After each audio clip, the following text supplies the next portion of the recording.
नंद घर बजत बधैया यशोदा घर सोहर हो। नंद घर बजत बधैया यशोदा घर सोहर हो।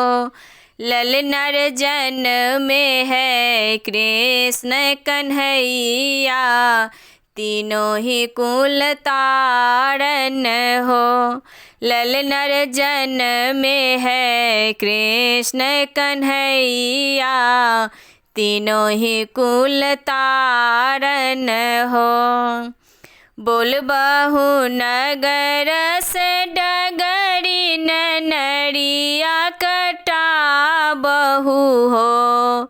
बोल बहु नगर से डगरी नरिया कटा बहु हो। ललनर ले आबऊ सोने के कठोतिया त कान्हा नहला बहु हो। ललनर ले आबऊ सोने के कठोतिया त कन्हैया नहला बहु हो। ले आब बाँस के सुपेलबा कन्हैया न्यूछा बहु हो। ले आब बाँस के सुपेलबा कन्हैया न्यूछा बहु हो। ललनर ले आबऊ पियर पीताम्बर कन्हैया पहिना बहु हो। ललनर ले आबऊ पियर पीताम्बर कान्हा पहिना बहु हो।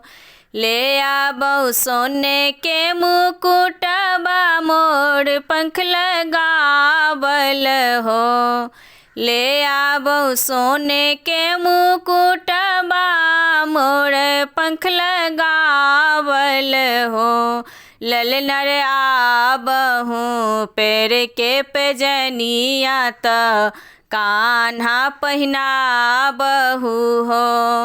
ललनर ले आबऊ पैर के पैजनिया कन्हैया पहिना बहु हो।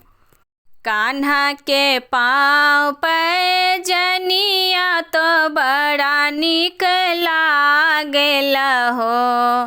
कान्हा के पाँव पैजनिया तो बड़ा निक लागेल हो। ललनर झूम झूम बजे पैजनिया जब मन मोहेला हो। ललनर झूम झूम बजे पैजनिया जब मन मोहेला हो। नंद घर बजत बधैया यशोदा घर सोहर हो। नंद घर बजत बधैया यशोदा घर सोहर हो। ललनर जन्मे है कृष्ण कन्हैया, तीनों ही कुल तारण हो। ललनर जन्मे है कृष्ण कन्हैया, तीनों ही कुल तारण हो।